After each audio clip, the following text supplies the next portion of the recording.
All right, welcome to On the Bench. This is a recruiting-centric episode. I think I'm going to title it, Zach, So Many Stars. What are your thoughts? I kind of like it, but it's a little weird. Okay, do you have any working titles or suggestions? Or just going to say it's kind of weird, but you also kind of like it? We'll roll with that. Okay. So FSU is taking on rival Miami on Saturday at 3:30 p.m. in Doak Campbell Stadium. Zach, we're talking about this in the context of it being perhaps the biggest recruiting weekend in the history of the Mike Norvell era. Is that fair? I think that's fair. Okay. Based on some conversations I've had this week with people inside the building, I think that's the general consensus right now. And we don't even have to limit it to Florida State, right? Like Mike's not been at a school like FSU. In his prior stops, obviously, was at Arizona State and Memphis. This just, from a pure talent standpoint, it's honestly ridiculous. We'll run down kind of all the names in a bit, or most of the names, and it's unlike anything I've ever seen. I think it's the most talented weekend I've ever covered at FSU. Obviously, with the caveat that I haven't been here that long.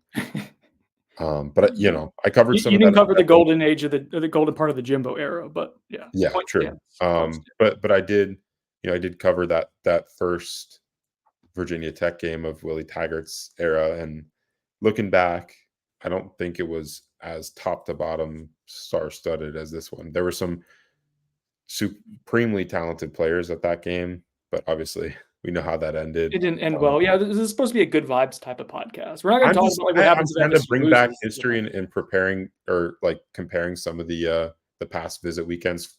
Mike's had some big weekends himself at FSU, and in the kind of their climb back up to national prominence. Nice. Notre Dame a few years ago was a big one. Miami 2 years ago was a big one. I think the Clemson weekend was one of their bigger ones last year, but I think someone posted that list on Twitter the other day, and looking back, it's like, man, that was kind of depressing for that to be, the top, one of the top weekends for Florida State last year. They might have outdone that weekend with versus Duke earlier in the season, just because of how much recruiting momentum they have in multiple classes this season. And so much of what is going into Saturday has been months long, if not years long, in terms of building relationships, but then just even like Zach, strategically setting up, knowing this would be a big game, knowing it was going to be against Miami, it was falling in November, about a month out from the early signing period. Like, this was all done with a lot of foresight to kind of manifest and lead to this moment, right? Yeah, no, most definitely. And I think Chris brought it up on the last podcast we did, but talking to some people around the program at the end of the summer, their focus was getting kids on campus for the Miami game, like from that point. So that kind of shows you how long FSU staff has been working at trying to make this visit weekend elite. And honestly, for the past couple of weeks, we've been confirming some names, but a lot of times, you're not going to know full travel plans, and kids aren't going to fully confirm their intentions of making it to a visit weekend until closer to the game. So over the past 2 weeks, it's been a ton of confirming on our end, and it's been ridiculous the amount of talent that we've gotten to confirm that's expected to be in the stands on Saturday afternoon. Yeah, we're recording this on a Wednesday afternoon. Probably will be listening to it Wednesday evening or maybe Thursday morning by the time I get it edited and posted. And so the names keep getting confirmed and added to. This is a living, breathing. We always talk about that with recruiting. It's always evolving, on the list of what you expect. But the amount of work Zach's been doing and everyone at Knowles 24/7 to get names confirmed and whatnot. It's really cool to see what's coming together, because it's a reminder of how far this program has come. Before we go any further and start going into some of the names specifically, let's give a shout out to the sponsor of our podcast. It is Chattanooga Whiskey. What bottle should I talk about today? I'm just grabbing one. Rye. Oh, I don't have the rye was too far away. I think I may have killed the rye, honestly. No, there's a little bit left. Founders. This is their annual release. It's their Founders blend.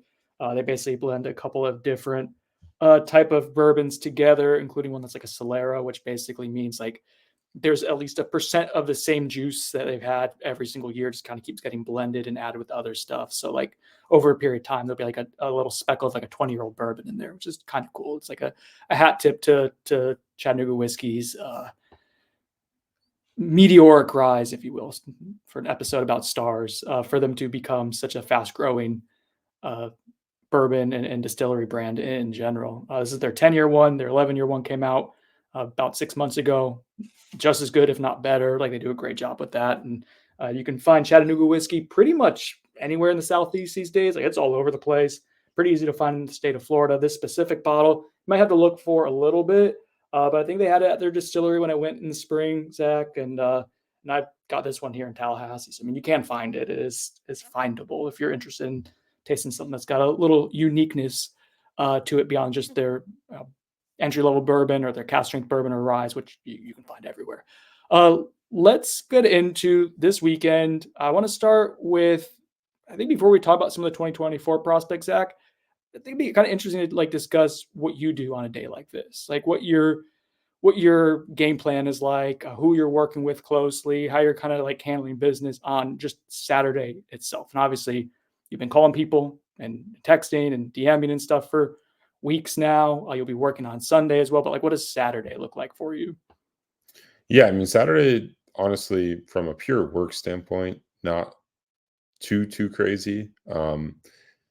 Usually I'll head over and, be outside of Florida State's facility before the game to kind of confirm guys that arrive. Obviously, want to make sure that, the guys that I've reported are going to be there or that we're on, Florida State's expected list do end up making it in, just so that we, have an accurate head count of the prospects in the building. And then, I kind of work hand in hand with Dane usually when doing that. We'll chill out there, confirm all the visitors, and then our great photographers, Travis Register and Greg Oyster, both help a ton in confirming because they're able to take photos of the recruits on the field, and that helps us, as they're able to see those name tags. Because when we're seeing them, it's just we're trying to confirm who they are just based on face to face, and sometimes I haven't seen these recruits in person before, so it's a little difficult. So shout out to our photogs for helping a ton with that. But yeah, for Saturdays for me, I mean, it's nothing too crazy. Obviously, I'm sure FSU fans, if you're on Noles247.com, you'll know oftentimes we're dropping some late additions to the list on Dane's dropping. Saturdays. Yeah, and that's kind of become a tradition. So that's probably the most fun part of my Saturdays is kind of dropping those late additions to those visitor lists. Do you just brush off my Dane's droppings reference? Nothing more to be said.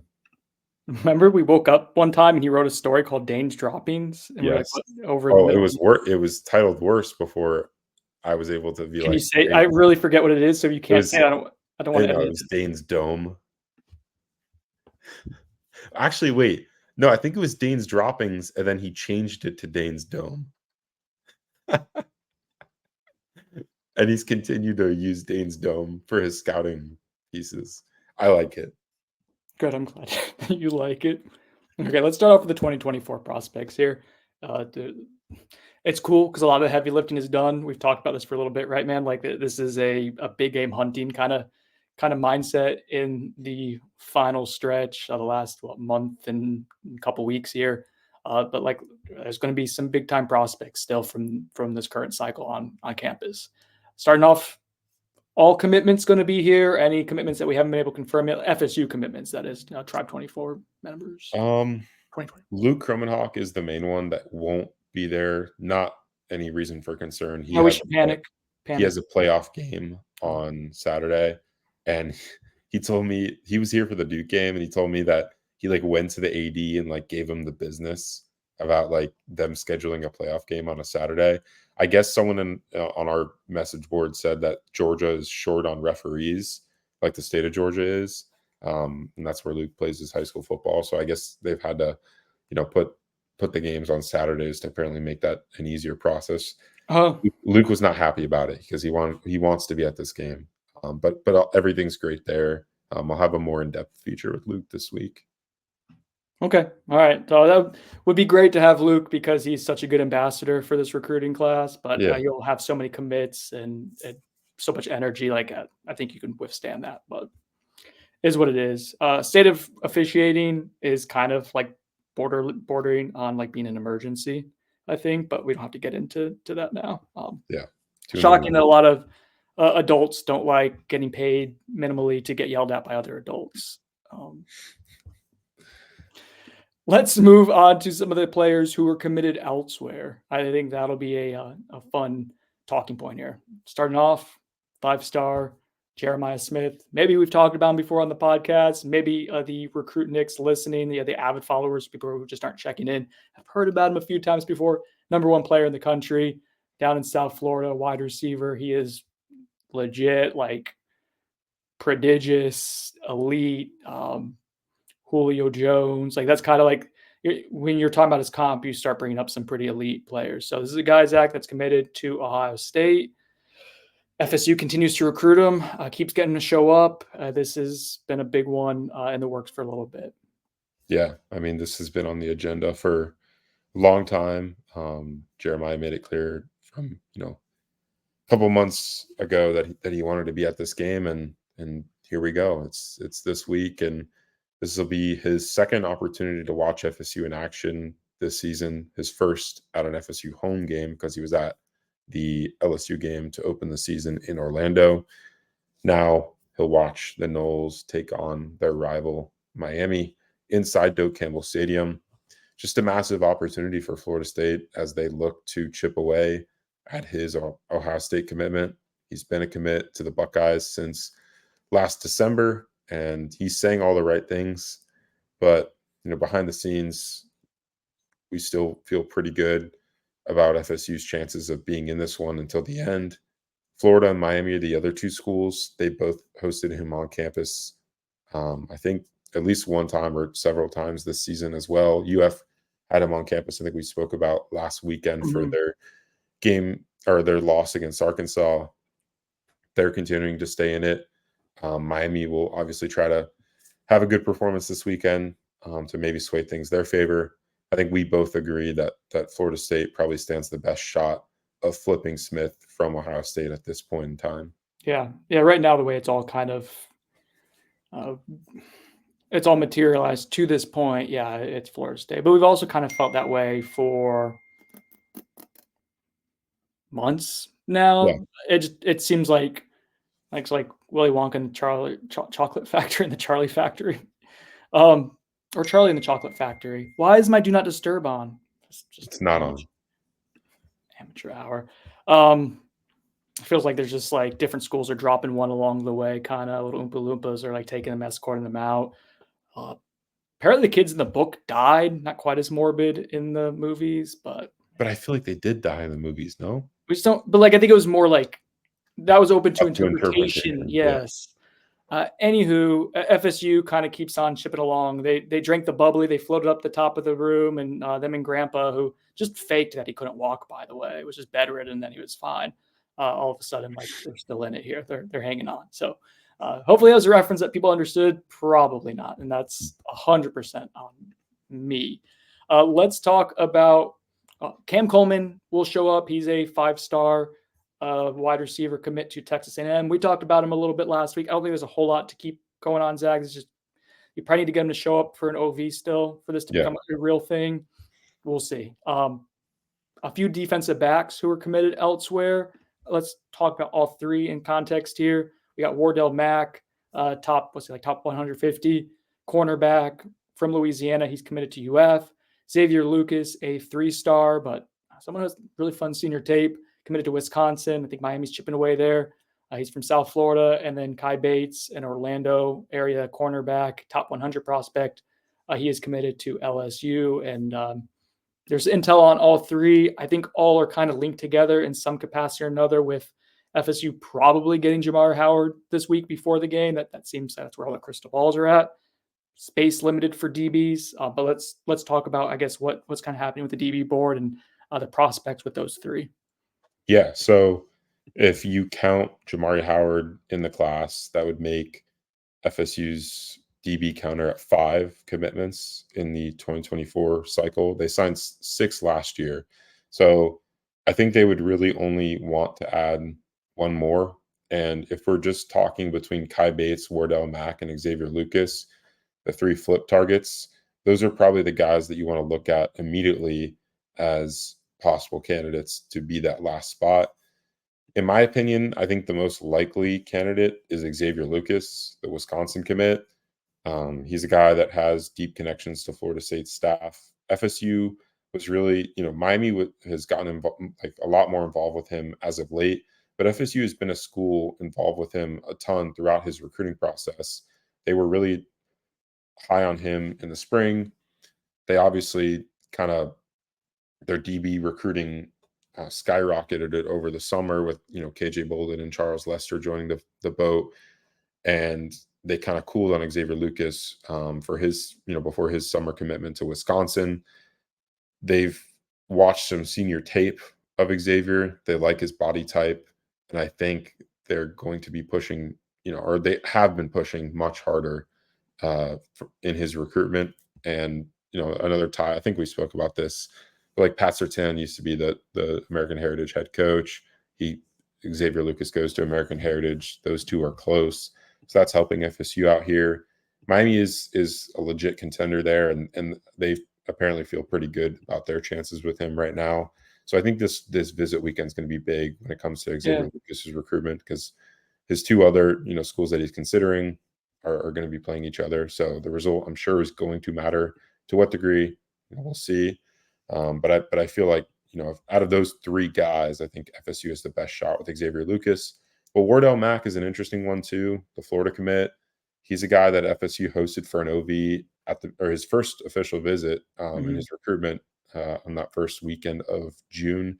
Did not land him in his early commit or his early decision, obviously, with UF taking that win. But he seems to be pretty open with things. He hasn't been to UF in a while.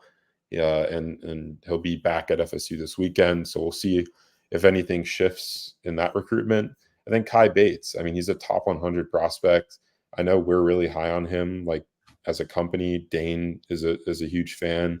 And when you got that Dane stamp of approval, you must be a dog. So Dane's droppings. Yeah, he's out of Orlando Edgewater, 6'1.5", 180 pounds. Like, he's an ideal candidate to be that last corner in the class. And I think FSU really likes him. I think we'll kind of see how his recruitment trends. I would probably put Tennessee as the school most likely to flip him over FSU. He's an LSU commit right now, but we'll see if this weekend changes anything with Kai Bates and Florida State. Our LSU site, correct me if I'm wrong, but with Kai Bates, they're kind of expressing some pessimism in keeping him. Is that fair? Yeah, expressing that maybe they don't expect him to end up in their class. I don't know too much on that right now. Like, I know for a fact, so just digging a little bit back into this recruitment, after FSU beat LSU, Kai Bates, like, Florida State started like hitting up Kai Bates a little bit more. They're still in contact, but he got on a phone call with like the entire staff that next week, and they were kind of working on getting him on campus. Nothing ever really materialized. I think it was like, might have been the Southern Miss game that they were trying to get him there, and he was like, I don't really want to go to the Southern Miss game because it's not like a big game. He's been to LSU multiple times this year, so and their secondary has been great. Yeah, I mean, they're not great, but they need help. So there is a path to he early could probably play his freshman year at LSU unless they, go add some studs out of the transfer portal. But yeah, I mean, with Kai, like, I thought that things were kind of over there, but maybe this visit weekend changes things. I guess we'll have to see afterwards. Real quick on that, Zach, who different than who you think Florida State likes, or who would be the best fit in the class with the collective of what you already have with your other DB commits? Like, who do you like in a vacuum? Like, who would you rank the highest from a skill set perspective, upside, all that stuff? If you had to put your own grade on it, who would you want of the 3? Start your class. I would go, like, if there were no other factors as far as, like, ability to get them. No DBs on the boards, clean slate. Yeah. I would say Kai Bates is, from a film standpoint, is my favorite. Then I would go Xavier Lucas and then Wardell Mack. I'm always going to bank on a defensive back from American Heritage. I mean, their hit rate, especially at that position, has been like insanely high over the past, recent history. I mean, Patrick Surtain, Tyson Campbell, like there's a ton of guys that have come out of that program and just been dudes. So that's why I like Xavier Lucas a lot. And he's had a really impressive senior season. Like I know that's why FSU and Miami are Yeah. turning up the heat for him.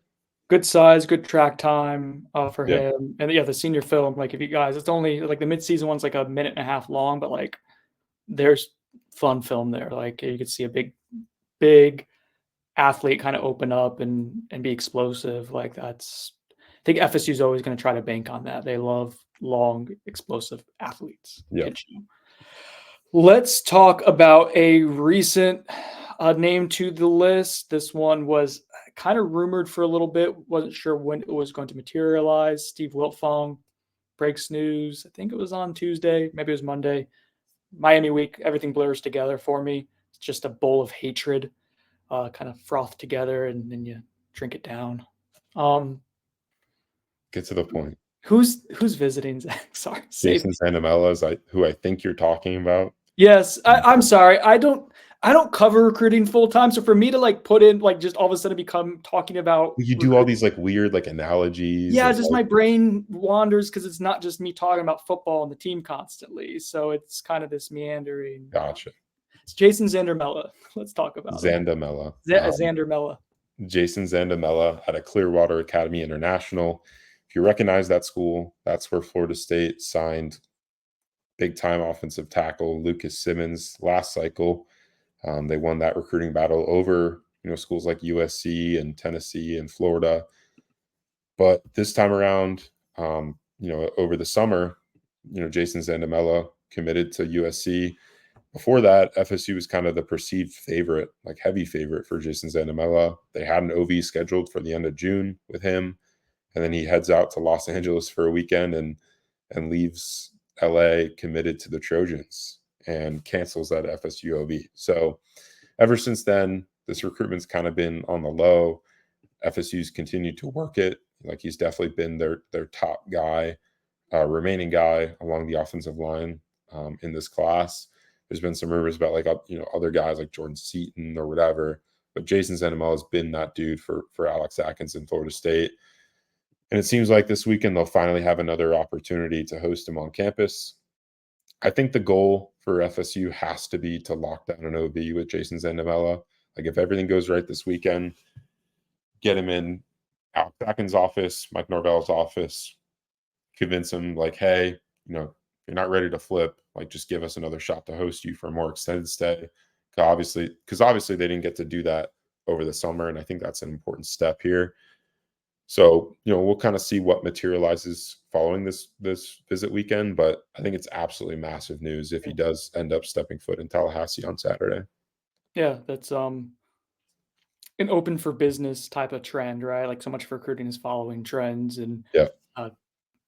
As Berg used to say, you follow the visits, and like November with USC coming off of, is it 3 straight losses? They're struggling. Yeah, I know they're unranked now. So they have 3 losses. I don't know if it's 3 straight, but like it hasn't been a great last month or so for them. It's telling. Like this is on the table. Real quick, we're gonna take a commercial break. We'll be right back in a minute. Or if you're watching the YouTube channel, we're still here. Let's talk a little bit more about. All right, I want to go to 2025. Zach, but before we do, is there anyone else with 2024 that you want to discuss or you think is noteworthy at this time? I think Armando Blunt Okay. is a noteworthy one because of the 2 teams that will be playing football in Tallahassee this weekend, right? Like these are the 2 teams that he's kind of flip-flopped between. Florida State was the perceived leader. He commits to Miami in September. A month later, flips to FSU after visiting for the Duke game. And there's already been some kind of rumor about, Miami trying to make another play at him. So I think it's important for Florida State to win this game and look good doing it as they try to kind of secure this commitment. Well, that wasn't a rumor, to be fair. Yeah. Maybe I mean, like rumor as far as like, I don't I don't know if anything actually happened, but Oh no, but the yeah, Miami, which seemed to be conceding him at one point, went after immediately after the flip, is seemingly trying to get back in it. yeah, which they should. I mean, he's a local kid, Yeah, so yeah. yeah. I mean, I it's important for Florida State to win this game with Armando Blunt in attendance as they try to, kind of lock things down. He'll be enrolling at FSU in, just a few months. That's the plan with him reclassifying and then also early enrolling. Mhm. So only got a little bit more to fight to try and keep him in the class, but this visit weekend will be an important step towards doing that. Okay, 2025 and then beyond, but let's talk about some of the 2025 prospects. I think first and foremost, like table setter here, Zach, is like FSU is ahead of schedule in terms of recruiting, and Finally, it, please, like this was something that was like so irksome during the Willie Taggart era. It's like they were never able to catch up. They didn't have a lot of time, but like that was a talking point constantly. Felt like FSU was starting to get there in the last year or so, but like we're here now, right? Like yeah, this is where FSU is living for ahead of sure. schedule. Yeah, and like I mean, FSU, I think early on in Mike's tenure, they kind of had to bank on early evaluations and just landing commitments from some of those guys. Like, I mean, if you look at the 24 class, a lot of those guys were guys that they recruited in their freshman or sophomore years, like Cam Davis, Luke Kromenhoek, Landon Thomas. Obviously, there was some flip flopping there, but he's back in the class.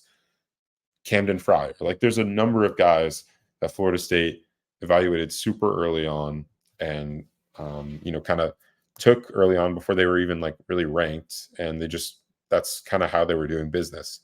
Now they're operating in a position of power to where they can, kind of not slow play 2025 prospects, but just put themselves in great positions for them, not rush them into, trying to get them to commit. Not like FSU is doing that, but for guys that are more of higher status in the 25 class. I mean, if you look at this visit weekend, it's like absolutely absurd. Like they have and we'll get into it, but like they have the number one prospect in the entire country for 25 and 24 on campus with Jeremiah Smith. And then David Sanders, the offensive tackle, the 5-star out of North Carolina.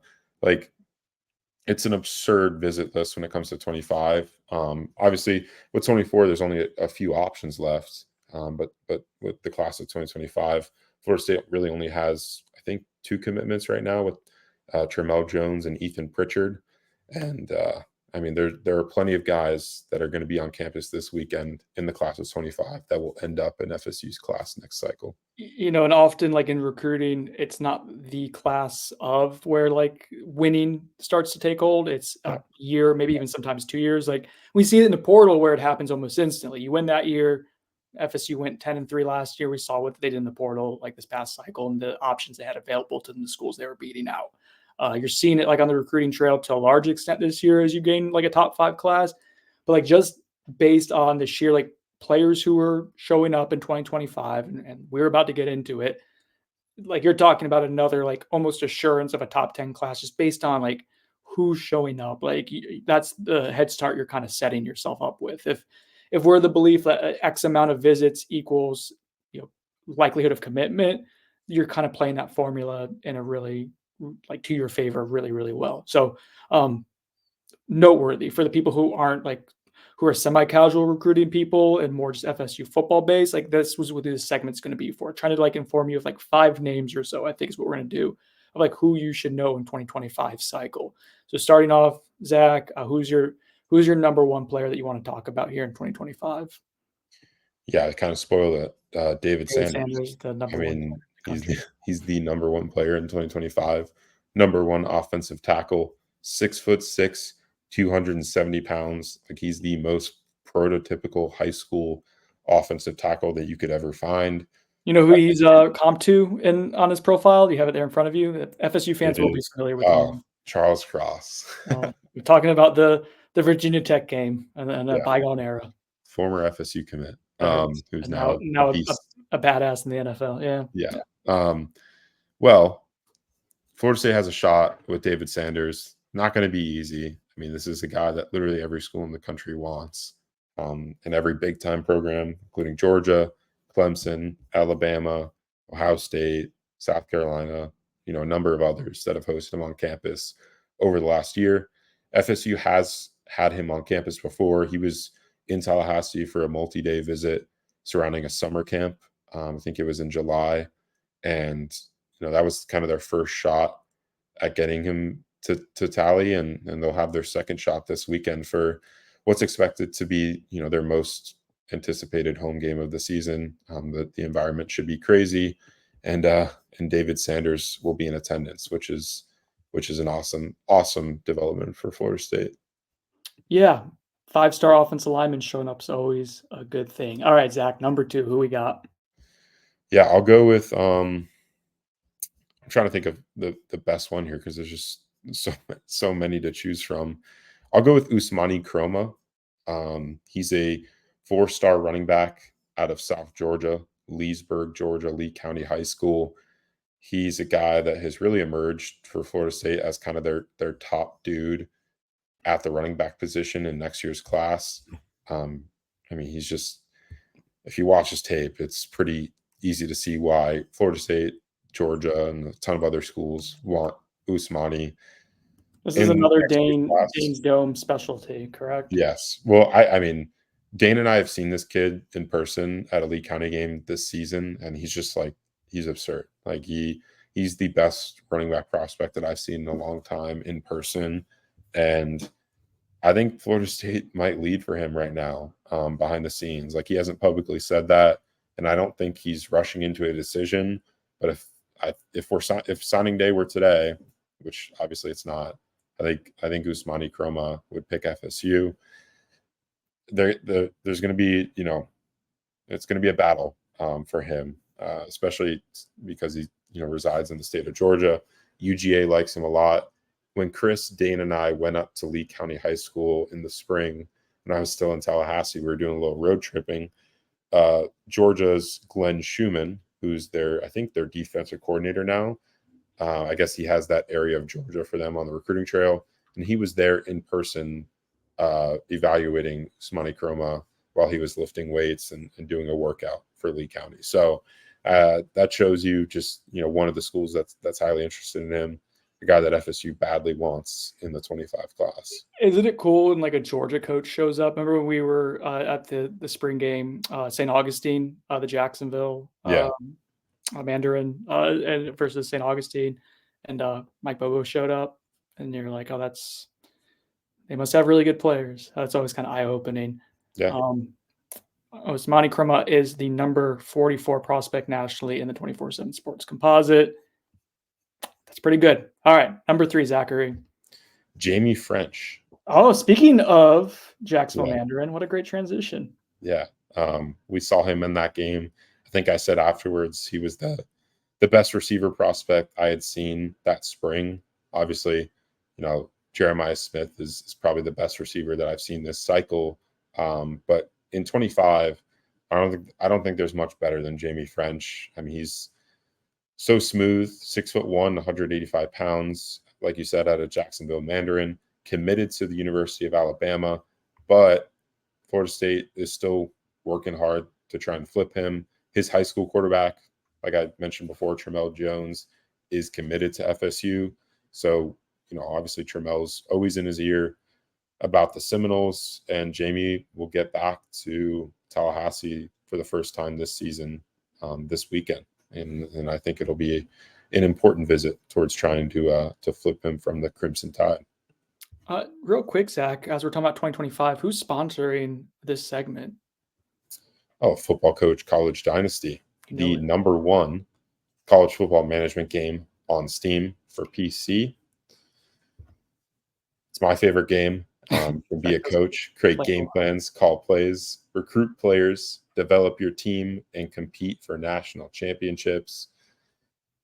The features include college football, conference realignment, school boosters, official visits for recruits, the transfer portal, and even NIL. Football Coach College Dynasty is available on Steam now for $15. All right, let's get to number 4 on your top 5 list that I did not ask you to come up with, and you're just doing it on the fly. But no, it's really unfair. So difficult for you to have to talk about 5 great prospects. I'm sorry. Elias Williams, He's the number 1 tight end in the country in 2025. He's a Georgia commit right now. It's honestly, the way like this recruitment has trended reminds me a lot of Landon Thomas. Besides the fact that Landon Thomas was a former FSU commit before flipping to Georgia, Elias Williams, back when FSU hosted him on campus in March, said Florida State was his leader. And then like a week after Landon Thomas flipped to FSU, Georgia landed Elias Williams. So I thought that was kind of funny, like the timing of it all. But FSU hasn't stopped recruiting Elias. They got him on campus over the summer. They had him on campus for the Duke game.